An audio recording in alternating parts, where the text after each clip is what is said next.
Dalam sesi ini, kita akan membincangkan tentang penyata kewangan tanpa pelarasan. Kalau kita lihat dari segi kedudukan dalam kitaran perakaunan, penyata kewangan merupakan langkah selepas kita telah menyediakan imbangan duga. Itu kalau kita lihat kitaran perakaunan, kalau kita imbas kembali, sesuatu aktiviti perniagaan atau proses perekodan akan bermula dengan dokumen punca. Dari dokumen itu, kita akan rekod ke dalam buku catatan pertama. Seterusnya, kita akan buat penghapusan ke akaun ataupun buku ledger. Dan seterusnya, kita akan sediakan imbangan duga. Okey, untuk sesi ini, kita akan dari imbangan duga itu, kita akan terus sediakan penyata kewangan.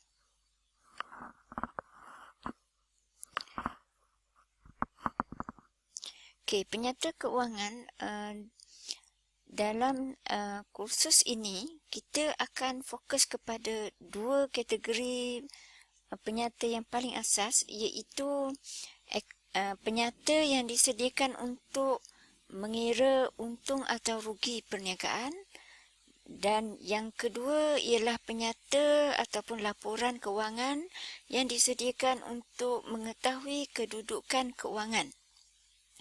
Jadi penyata ataupun laporan yang disediakan untuk mengenal pasti untung atau rugi perniagaan dikenali sebagai sama ada akaun penamat sekiranya ia disediakan dalam bentuk T dan ataupun dikenali juga sebagai penyata pendapatan apabila ia disediakan dalam bentuk penyata. Okay, untuk mengetahui kedudukan aset, liability dan equity pemilik, kita akan sediakan laporan yang dikenali sebagai kunci kira-kira. Okay, pertama kita akan belajar bagaimana untuk menyediakan laporan yang untuk menentukan atau melaporkan untung atau rugi perniagaan. Okay, kita imbas kembali dari segi konsep asas untuk mengira untung ialah jumlah hasil tolak jumlah belanja. Okay, di sini untuk perniagaan pembarangan, kita akan ada dua kategori untung. Pertama, untung kasar dan yang kedua ialah untung bersih. Okay, untuk pengiraan untung kasar ini, okay, dia pengiraan asas dia ialah jumlah jualan tolak dengan kos jualan. Jadi dari situ kita akan dapat menentukan untung kasar. Jadi format ataupun cara untuk melaporkan pengiraan untung kasar ini ialah melalui akaun perdagangan.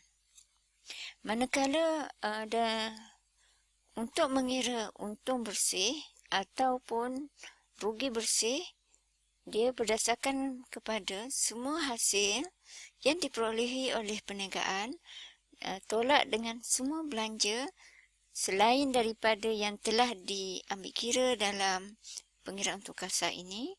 Okey, semua hasil tolak semua belanja, kita akan dapat untung atau rugi bersih. Okay, pelaporan untuk mengira untung atau rugi bersih ini ditunjukkan dalam bentuk akaun untung rugi. Okay, kita dari huraian tadi kita dapat rumuskan bahawa untuk mengira untung kita akan sediakan akaun penamat ataupun penyata pendapatan. Okay, akaun penamat merujuk kepada laporan kewangan dalam bentuk akaun T.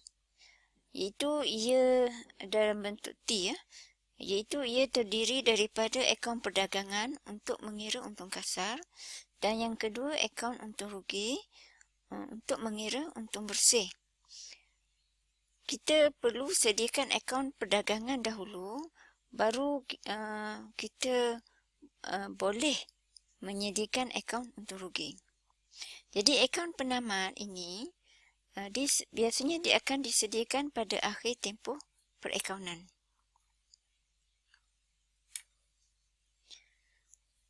Okay, seterusnya kita akan memperincikan untuk akaun perdagangan. Okay, kita ingat balik, akaun perdagangan disediakan untuk mengira untung ataupun untuk melaporkan untung kasar. Jadi, formula asas untuk mengira untung kasar ini ialah jualan bersih tolak dengan kos jualan.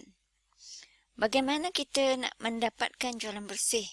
Iaitu jualan bersih diperolehi dengan jumlah jualan tolak dengan jumlah pulangan jualan.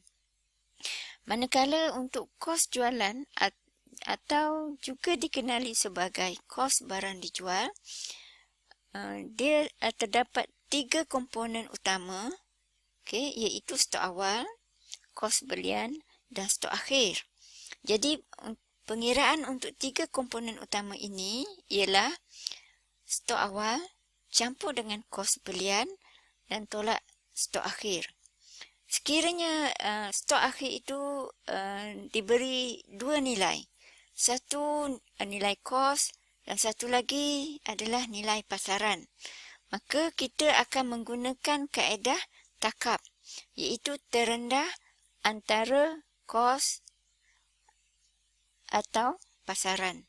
Jadi, sekiranya nilai stok akhir itu, nilai kos dia lebih rendah, jadi kita akan guna nilai kos. Tetapi sekiranya nilai pasaran yang lebih rendah, kita akan guna nilai pasaran.